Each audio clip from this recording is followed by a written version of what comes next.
And we'll get going. Michelle, do you want to introduce yourself first? And then Coach Haynes, you can introduce yourself and we'll get rolling on some slides. Sure, Kristen, thanks. Hi, everybody. Welcome to the Scott family, student athletes and parents, families, guardians. We're really excited that you're with us today. My name is Michelle Merritt. I'm an alum from 1989. I graduated from Monmouth College, and I'm an associate vice president and co-dean of students. Coach? Welcome Oh, to. wait. Sorry, start over, Coach. You got muted again somehow. Okay. Hi, everybody. Thanks, Dean Merritt. My name's Roger Haynes. I serve the college as a director of athletics and the head coach for track and field. I'm also a Monmouth graduate from 1982. So it's great to get to talk to everybody today. I hope we get most of your questions answered. So let's start with our slideshow. All right. So you should be seeing my main slide. Is that right? Yep. We're on the front slide. Let's go ahead and go to our goals for our student athletes. So we believe there are lots of layers of learning and participation in the Division III program we serve at Monmouth College. The first certainly is the greatest day is your last day on campus when you walk your student athlete across the stage in front of Wallace Hall. That's our goal for everybody. Our athletes tend to have a strong retention rate and a strong graduation rate in compared to the national averages for general students on campuses nationwide. Second, we certainly want our students to be an excellent representative. We want to develop a strong work ethic that allows for individual growth. We believe very much in coaching and teaching individual skills because we believe all of the team members learning build towards those team goals. So it's much more than just wins and losses for us. And it's good to say that we want to be a better student, person, and athlete when we leave campus than when we came in. So each of our programs will have lots of layers of those types of goals. This is something I use specifically in track and field. We're set for the next one. What your athlete needs to participate. If you're in a fall sport, we need to have this done before you're allowed to practice. If you're in a winter or spring sport or plan to participate in the non-traditional segment of, for example, baseball or softball, you'll need these things before you'll be allowed to participate. We need a current physical, a cleared for participation physical. All of these forms are available on the athletic department webpage, monmouthscots.com. And then you go to the top header and there will be a listing for forms. So we need that cleared for participation. If you have a student who's taking ADHD medication, it's helpful just to have that certificate, that form filled out. If we move on to NCAA play, ADHD medication triggers a false positive for a drug testing, and there's a lot of things involved, letters to the NCAA, proof of the medication, etc., to get your student reinstated. So this form just goes to our athletic trainer on campus. He's got that form to give to the NCAA testers if we go into NCAA play where drug testing is involved. We'll need a proof of medical insurance form. That's a personal insurance policy on your student athlete. Freshmen, one time, need to either waive or declare their sickle cell trait documentation. That's really a safety factor for student athletes that may or may not know if they've got the sickle cell trait. Safety and recovery and conditioning type skills come into play there. So I had a student athlete about 10 years ago that worked extremely hard but had trouble recovering during track workouts, and she wasn't aware at 20 years old that she had sickle cell trait. Fortunately, she didn't have any incidents, but it's helpful to know. And then on campus, we'll have them sign a Monmouth College participation agreement. Essentially says they didn't get a new car or $1 million to play athletics for us. So that waiver will be on campus. If anybody got that, let me know. I want to know where it came from. Next slide. What your athletes need to participate continued. Just want to explain how insurance, if we have an injury or if we need to go to a doctor. Our trainer, Bob Foster, our head trainer, has been here about 20 years. I would say that Bob has an excellent bedside manner, that no coach is going to override them in terms of returning your student athlete to play before they're safe, regardless of what their injury might be. So we have 3 levels of insurance if we need to get to a doctor for x-rays or something else. Your athlete's primary insurance is responsible first and foremost. The NCAA has a catastrophic coverage that begins with damages at $1 million. So that would be head and neck injury and those types of things. And then the college purchases a secondary policy that I refer to as a gap policy. It bridges the gap between your primary insurance and the NCAA's catastrophic policy. This has been very easy to use. We have a local team doctor, and we have a local Monday night clinic that if we want to get someone looked at by the orthopedist in Galesburg, we can very easily get them in. But if Bob and your student athlete, or you and Bob and your student athlete, think that a medical exam, x-rays, etc. are necessary, you always have the option to use another doctor or a personal doctor at home. If you're within driving distance and you want to drive 30 miles home to see a family doctor, that's absolutely what's going to happen. So 3 levels of insurance: personal policy first, MC gap in the middle, NCAA catastrophic third. Bob has cards. If he's sending your son or daughter to see a doctor, he'll have a card with the gap insurance information for them. About the only thing that falls through the cracks sometimes, if we're at a contest or a practice and an ambulance ride is necessary, insurance policies don't always jump on paying that as quickly as they do a doctor's visit. So that's about the only thing that ever comes to me. If you're having problems with the MC gap insurance, contact me or contact the folks in the Dean of Students office, and they'll get you to the HR office. And it's been resolved just every time in my dozen years as the athletic director. So I hope that was clear information, because that's important for your student athlete. Resocialization of sport. I've spent more hours on Zoom calls than almost anybody else on campus, perhaps. The Midwest Conference has been very involved. Our executive director is very involved. The Resocialization of Sport plan comes from sports science doctor, MD Brian Hainline. He's given us a plan nationwide as to how things need to be done. Monmouth and the Midwest Conference have developed, the Midwest Conference has developed its own version of the resocialization plan. In many instances, it's more specific, and it always includes local and state agencies' wishes. In many instances, we've exceeded those situations. I'm not positive, but you'll get specific information from campus and from your coaches. We're going to try to track a 14-day gating health assessment for the last 14 days your student is home. I believe it'll be on the MyMC, or it could come in a paper form to your student athlete. You'll get information about that when you get information about campus move-in. Dean Merritt or Kristen, any information on whether it'll be MyMC in time or no? Yeah, I believe it will. So we're going to have an online symptom tracker that all faculty, students, and staff can opt in to do that. And with athletes, they have to do that. It's literally on your phone. You can take it from your phone. It's really easy. You literally just answer a few questions. And then if you display symptoms, then it takes you to a place, and then we're notified and that kind of thing. So yes, there will be a daily symptom tracker. And it's the same one we'll be using on campus. We'll talk more about that in just a minute. Next slide. Resocialization of sport, some of the details. We've spent hours and hours and hours on the details, and I feel much better about where we are, but we've still got work to do. And still a vaccine is in place. We're going to continue to follow the sports science best practices. Probably safe for me to tell you and explain it in this manner. The NCAA is only concerned and provides guidance, provides specifics to us on whether or not the NCAA championships are going to happen. They use the NCAA Sports Science Institute as the science expert, and that's always a best practices guideline that, as I said earlier, we're exceeding in almost every instance. So we'll be using physical distancing. We'll be using universal use of masks, hand hygiene. We'll disinfect used items frequently. That includes helmets and shoulder pads, and balls and bats, and those types of things. We'll have a cool down area when our athletes come in to pick up practice clothes to come in for a workout. We'll be taking a daily temperature and symptom check for them prior to practice.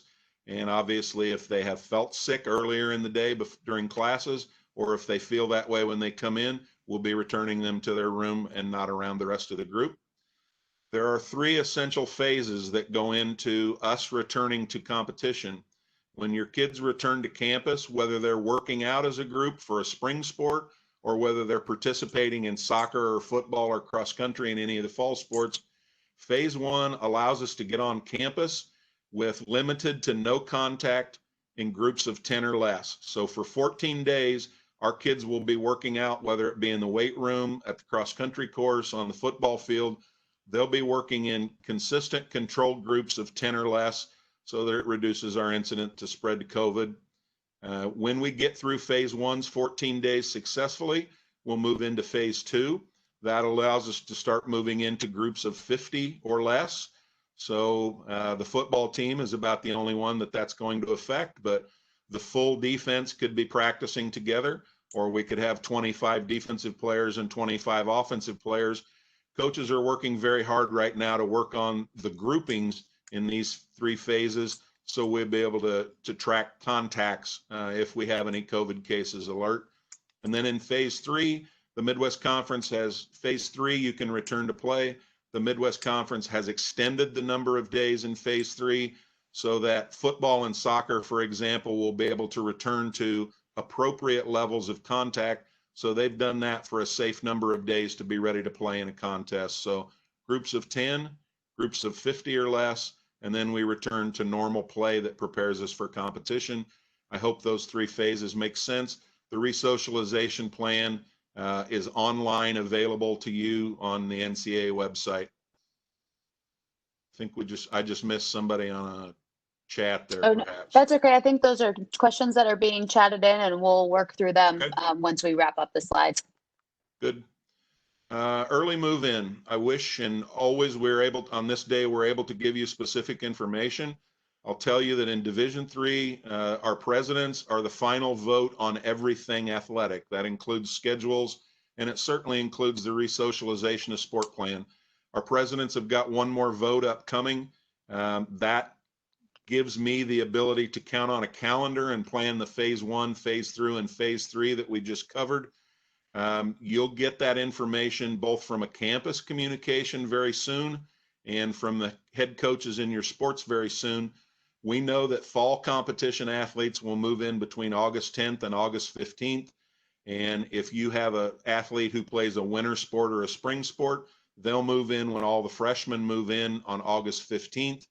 Scott's start day, a day for your student to pay bills, go to their advisor, pick up books, etc., is Monday, August 17th. And then classes will begin for everyone on Tuesday, August 18th. So we apologize that we can't give you a specific day.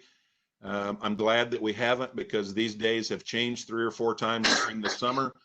You'd be even less happy than you are right now. We'll get this information to you absolutely as soon as we can, and it should just be a few days. Head coaches will contact your student, and the campus communication will put information out as well. Cost of participation in sports in college. We do not have a participation fee.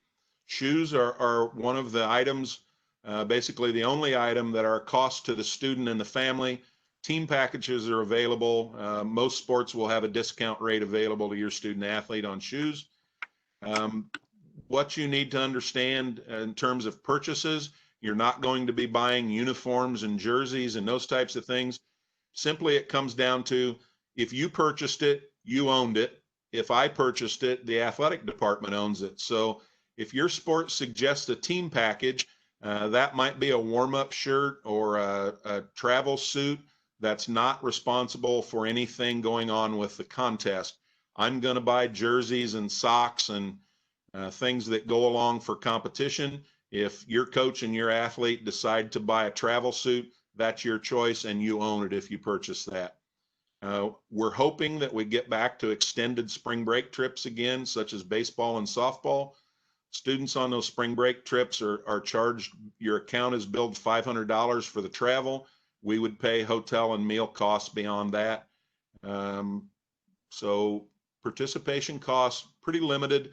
If there's any question, you purchased it and you own it, or I purchased it and it needs to get returned to our equipment manager. We have laundry service every day for your student athletes. So if they wear shorts and a shirt for practice or a jersey, those things are laundered daily at temperatures that are safe to help us with any types of infections or COVID that we might have difficulty with. So very limited participation costs in athletics. Ready? Academic requirements. I want to make this make sense for your students as well.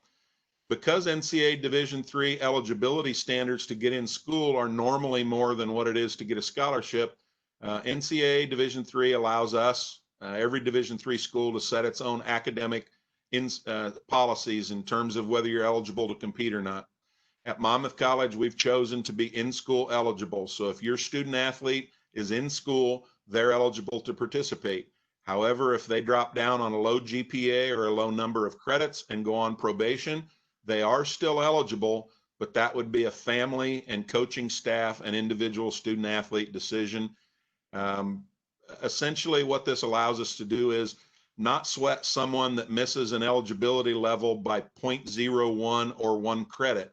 Those kids tend to continue on and graduate in many instances, and it keeps the coaches in a very honest situation in terms of how they mentor and advisors speak with your student athletes. So we have a 4-4 academic program. That means we take 4 courses or more at a time that total up to 4 total credits per semester. So you might have a student with 3 1-credit courses and 2.5 credit courses to get you to 4. It takes 32 credits to graduate. So we want to do that in 8 semesters on time, hopefully. You must always maintain 3.0 credits at all times during the season to participate in athletics. So if you have a fall soccer player and they're only signed up for 3.5 credits, you may have a student that once or twice in their career chooses or needs to drop a class. If they drop from 3.5 to 2.5, they're automatically ineligible on that day, so they can't participate for the remainder of the season. If they practice for a couple days or play, as we had a student do many years ago, I have to write about 4 letters to the NCAA to get your student reinstated. So if they're in season, we want to make course changes that always total up to at least 3.0 credits. That keeps them eligible for participation. They could drop below 3. We hope that doesn't happen in their off season. My suggestion for your students, as soon as they know about a major, we want to get them to secure an advisor as soon as they can. Almost every department on campus has a 4-year plan that shows them where their major courses slot in by spring or fall semester. And it also shows them where their general education and elective courses can fall in. I encourage your student to follow all the MC supported academic success programs first. That would be the ACE Academic Success. That would be the Mellinger Writing Center. Some coaches do run study tables. We don't do very many of those at night. We tend to do those during the day.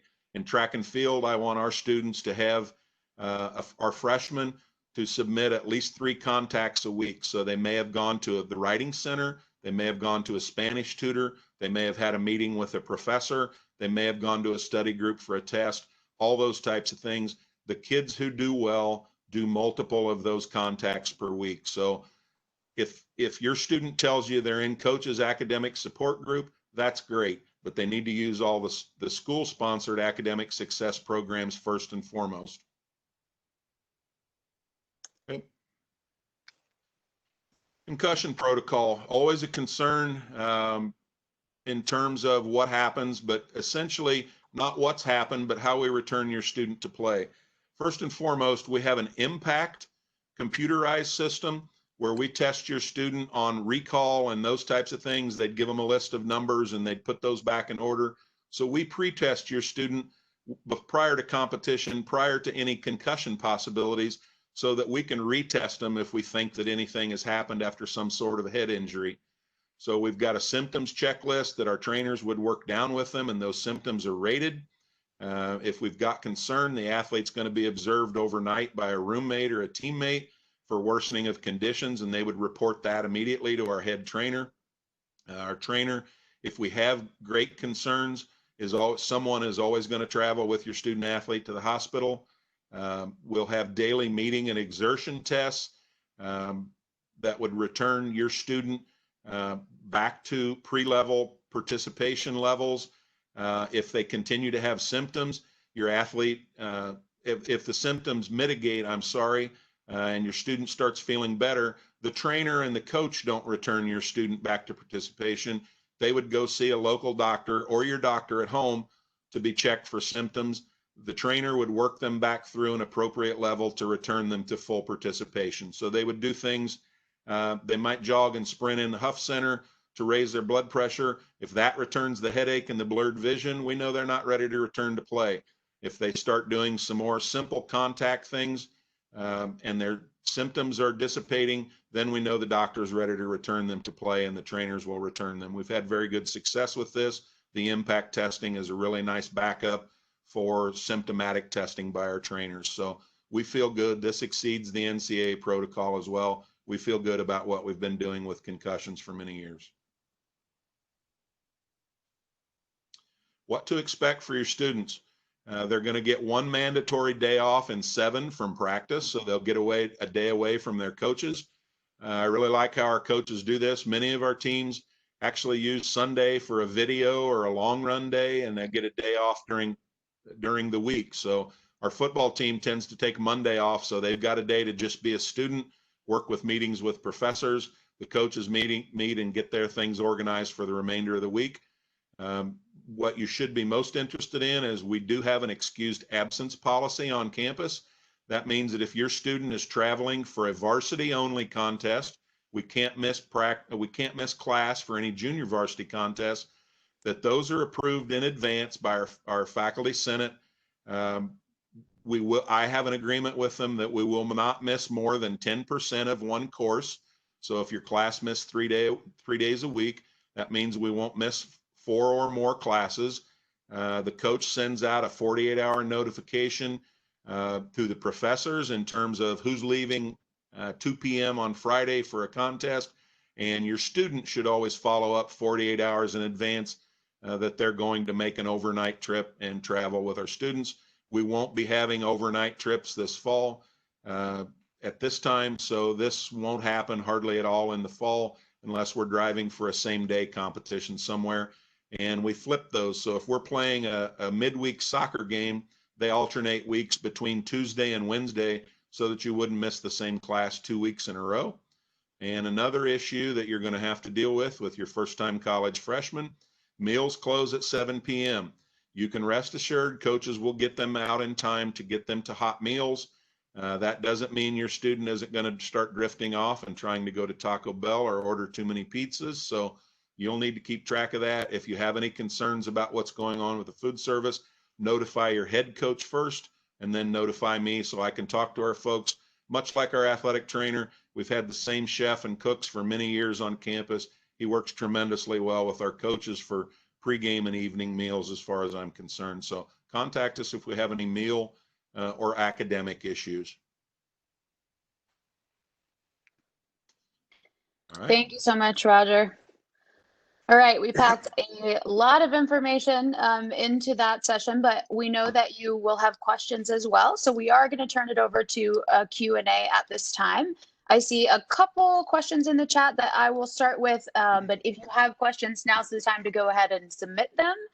So let's start with, how do you access the documents needed to participate in a sport? I think Roger covered this briefly, but if you go to the MoveInScots.com, our athletics website, you can find links there. If you have any trouble, feel free to reach out to your admission counselor or the athletic department directly. We can redirect you there. We are going to be also posting video recording of this session online, so you can, I don't know if you'll be able to click the hyperlinks from the video session, but we can make sure that you find that.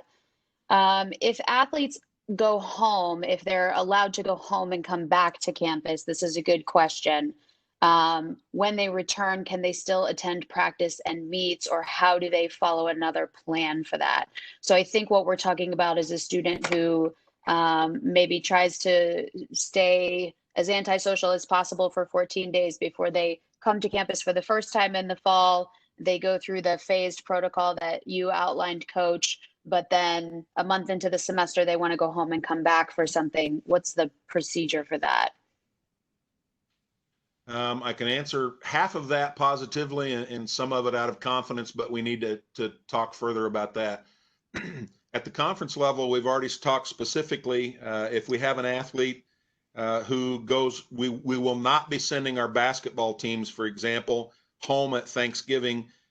Right now, we've got 4 games scheduled in very early December. They would stay on campus Thanksgiving break and not return back to play. So we need to determine that on campus. My guess is if they returned with parents in private transportation, just like when you're coming to campus, I think we'll be okay. But it's not unusual for kids to want to ride home with their parents after a Saturday afternoon game. We need to determine that on campus. I can't give you a 100% answer on that right now. That's one that hasn't come up yet.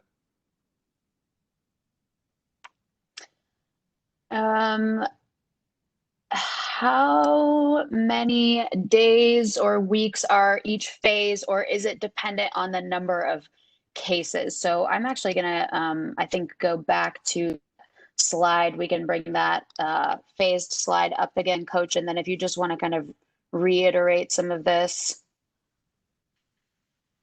Each of the first 2 phases, phase 1 and phase 2, as long as we don't have an excessive number of cases, are 14 days. So when we get to campus, we'll spend 14 days in practice of only groups of 10. So football will have 12 groups of 10 going on in some format. When we're successfully through phase 1, we'll move into phase 2, and that will also be 14 days.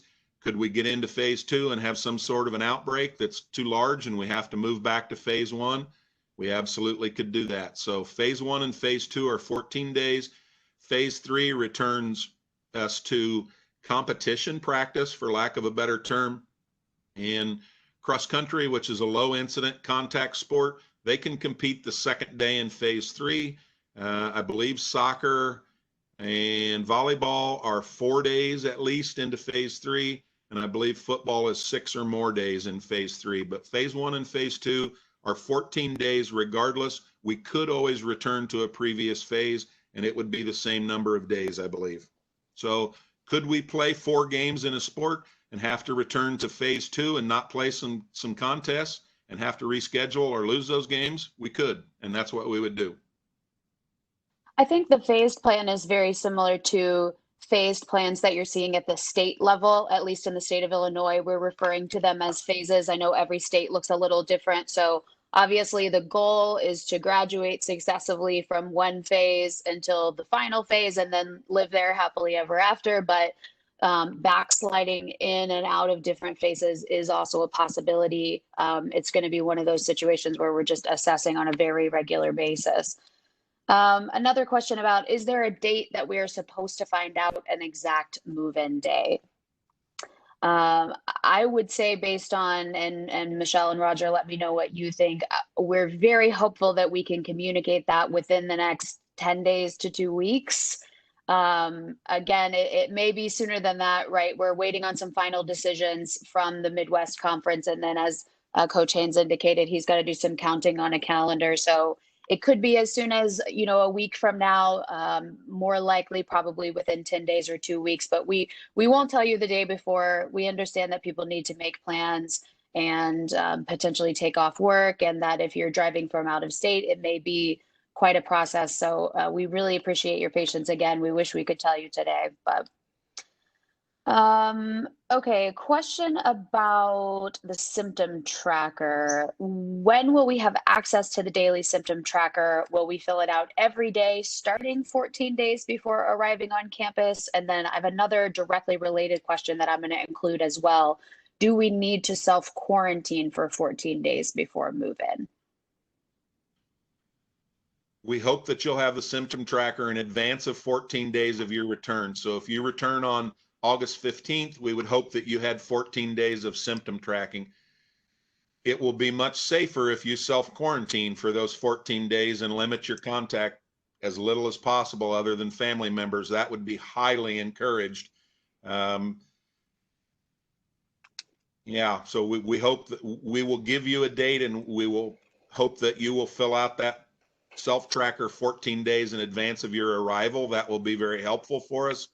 It will calm nerves of everyone around. We will know if anyone's had any contacts or issues, and we will continue to do that when you get to campus. Self-isolation would be an extremely good idea if you're traveling. So we will have the symptom tracker available prior to you getting here in 2 weeks. So we'll definitely have it available. And I just want to clarify, because I've seen another question about this. It's not available yet, but when it is available, we will be blasting out lots of messaging about that. It will be very obvious to you where and how you go to access that once it's ready. So quick question about sports physicals. If a sports physical was completed for spring high school sports, can this be submitted, or will a new physical be required? Depends on what sports you're participating in. Sports physicals are good for 364 days. So if you use one of those and you're playing baseball, you're going to have to get one back on campus or at home sometime in the spring. Sports physicals are good for a day less than a calendar year. Great. Another question about the conclusion of the academic semester at Thanksgiving and who goes home and who doesn't. Will football players be allowed to leave on the last day of the fall semester, November 24th? We hope that they're participating in the NCAA playoffs, so they would not go home if that was the case. But if their season has ended, then they will go home for Thanksgiving break and won't return until the rest of the group returns in January. So sports specific according to whether they're in competition season or not. The track athletes will have practiced, for example, prior to Thanksgiving, but they'll go home at Thanksgiving and return in January for the same process all over again. Okay, we have a sports specific question here. I recently received an email about Coach Alice, the water polo coach, stepping down. I'd like to know how close Monmouth is to getting a new head water polo coach. Director of Aquatics and myself looked at candidates that have applied. We've made some reference calls. We plan to go through the interview process very quickly, and that's where we are right now. So hopefully soon. That is the plan. All right, let me scroll through. So another question related to Thanksgiving and the winter break. Will swimmers remain on campus for Thanksgiving? The Midwest Conference hasn't. We've gone through all the fall sports and started basketball in terms of how we're largely going to be competing conference competition only. Swimming with technically a winter championship. We're just getting through that. So we've determined what's going to happen in football, soccer, volleyball, and cross country. We're quickly getting to what's going to happen in the winter sports, swimming, indoor track and field, and basketball. The winter sports aren't finalized yet. The fall sports just got finalized, and the presidents will vote on those. They're essentially improved. The presidents just have to give their blessing to that plan this week. So we're close, but we're not finished on winter sports. If they're going to participate between Thanksgiving and December 15th, for example, the answer would be yes, they would stay. If they're not going to participate in December, they would go home and train at home, and they would return for resocialization in January.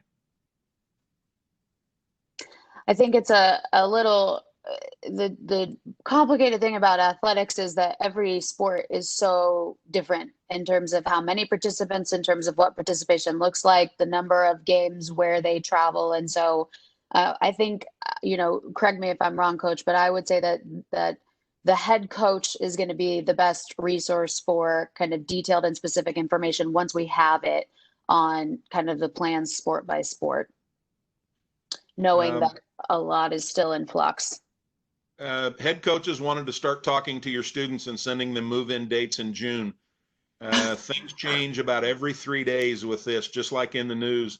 If we had let the head coaches are sending all of their letters and emails that they'll send to our resocialization committee, for lack of a better term, on campus for approval, we would have sent you 3 or 4 bad messages already, and we would have made changes. Once we send you something, it's going to be our best knowledge to that day, and it would have changed many times and you would have been even more frustrated than you are not knowing. I know that's difficult. Yeah. Another good question about spectators. Will sports at this time have spectators? We have not made a 100% decision, but I would say we're at a high rate.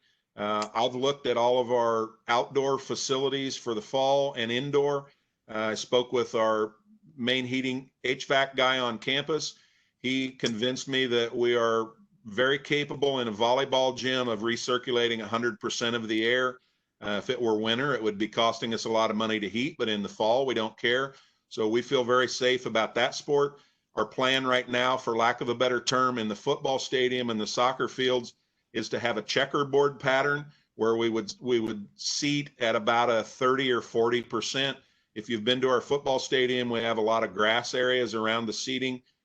We feel like we'll be able to seat essentially everybody that wants to be at games in a safe social distancing setup.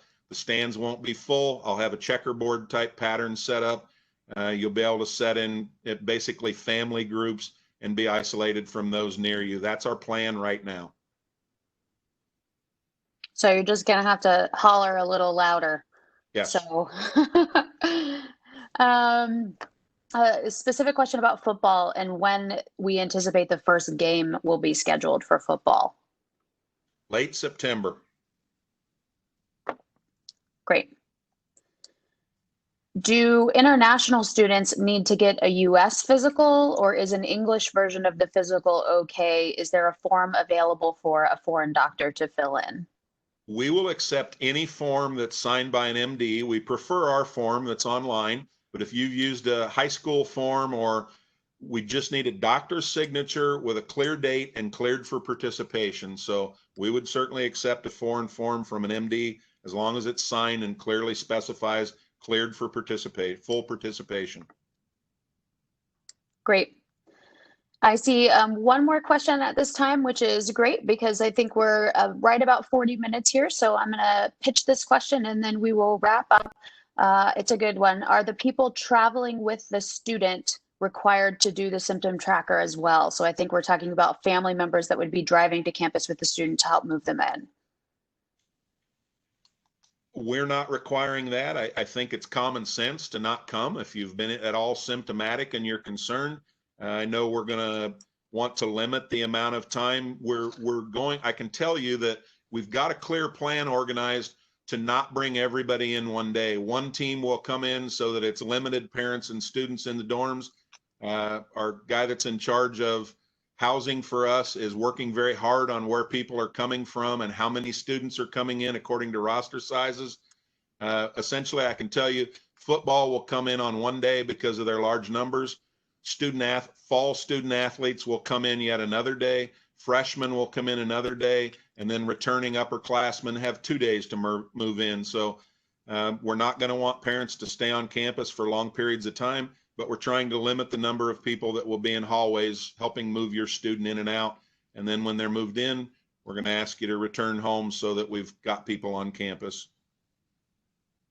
I think the hardest part about the quarantine before you come to campus is there's no way for us to track that. We don't know what you're doing in your homes, but we are really hopeful about the fall semester and our ability to have all of it, if possible, in person on campus. And the best way to do that is for the students in particular, but yeah, anybody coming with them for move-in, to take as many precautions as possible on the front end. What we would hate to see is, an immediate spread in the first week or two that everybody comes back because they haven't been as actively engaged in social distancing in the time before that. So I know that we're all getting weary of social distancing at this point. I know I am, but I think our request for that in advance would really just be to give us the best possible chance of getting students here safely, hopefully with limited exposure, so that we can commence the semester. So Hopefully that helps. I am going to go ahead and wrap us up at this point. I'll remind everyone that the full content of the session was recorded. The recording will be available on the orientation website in the next couple of days. Of course, we're always available for individual questions you may have after the fact. I want to thank all of you again for all of the time that you've spent with us today. I know we had many participants attend multiple sessions, and we really appreciate you giving up so much of your time on a Saturday to do this virtually. Of course, we would have loved to be together in person, but thanks also to my colleagues, Michelle and Roger. We hope everyone enjoys the rest of the weekend. See you later.